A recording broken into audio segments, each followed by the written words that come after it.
Hi, thank you so much for joining the Resistance Bureau today and agreeing to speak to us about, the Gen Z protest in Kenya, especially as someone from the country.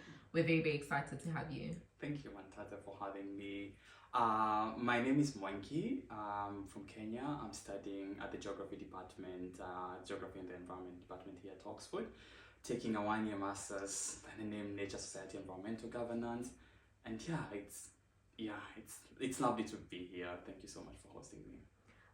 So, like as a young person starting outside of Kenya, the protest started at a moment when you were all not home. Yeah. How was that for you, and how was that for the community of Kenyans within Oxford? Maybe give us that experience. Yeah, thank you. I think the first thing one realizes at such critical moment back home is like you're far, but you're very near. In the sense of like most of I would say most of our context like Kenya where social media is such a big thing. I always think of social media, particularly Twitter and TikTok and to some extent like Instagram as an online, but I always want to insist that an online is a place. Like there's so much discourse, there's so much conversation, there's always debate on different kind of things on like the Kenyan Twitter space. So that's what it felt. It was like this 1 week, 2 week where you can see the tension in the country rising up. You're not relying on like mainstream media, but every time you log on to Twitter, you're just seeing like the cases are happening. You're getting all your summaries of what the finance bill was about. I did not read the finance bill up until maybe when the protests were like up and going, but I had idea of what everyone is agitating. And I also have to say like the finance bill was just the epitome of everything that has been happening with this government. So that's what it felt like. You're close but you're far but you're close.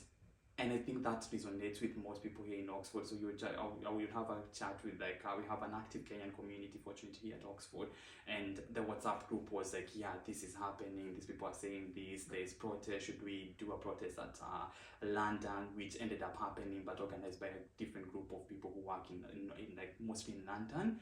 So it was that sense of feeling at home, feeling far, but yeah, it was a mix of everything. It was so many emotions. I also happened to be very connected with like a few grassroots organizations in Kenya. So you would log on Twitter and your friend Jelly is being arrested by the police, and you're like, I don't know what will happen. I can't reach out to her.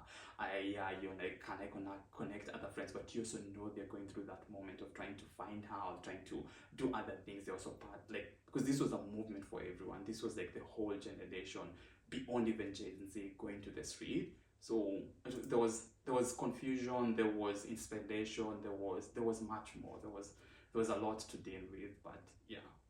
And for me, what has been very interesting is how in June every year, South Africa commemorates June 16 as Youth Day, reflecting on the role of young people in the 1976 Soweto uprising.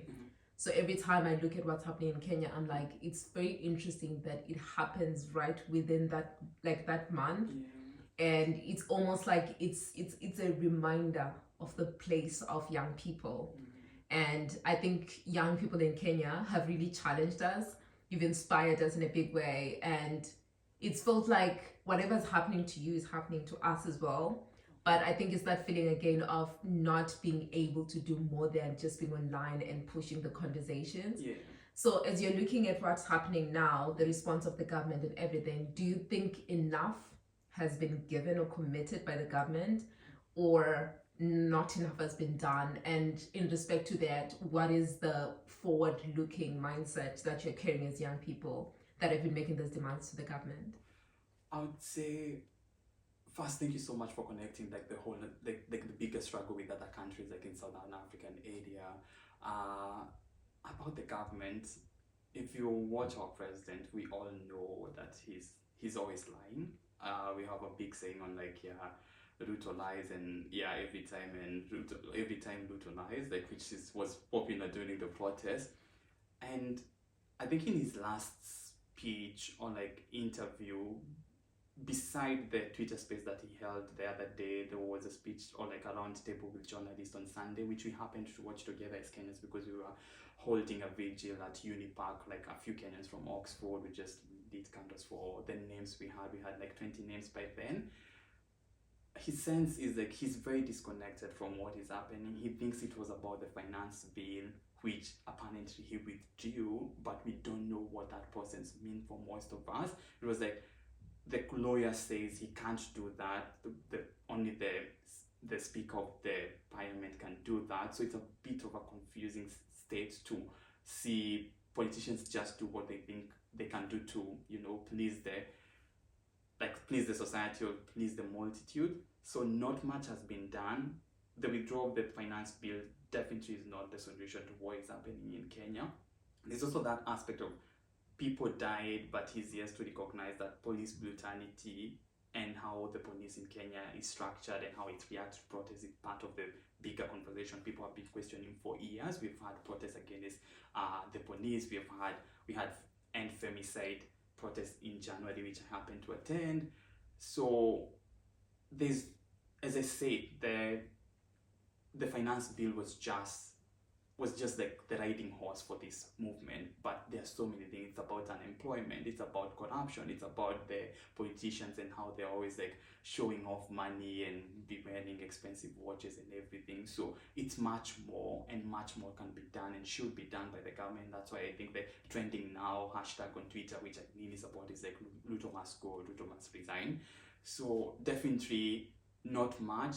And also it feels like the way he's addressing the issues, like he's trying to get to apparently reshuffle the cabinet, and everyone is like, your CS, your cabinet secretaries are all corrupt. It's not about reshuffling, it's about letting them go. You can't keep on bringing the same political kin that supported you to be president and paying them off by giving them ministry that they can't run, as the incompetence in the health docket, the incompetence in the agricultural docket, which are very critical dockets that are run by people that are always in scandals. So much can be done and much should be demanded from the government, and I think that's what the generation is like, Gen Z and the bigger society is asking for and demanding for from the government. And what's your encouragement to young people, going forward? What would you like to tell them?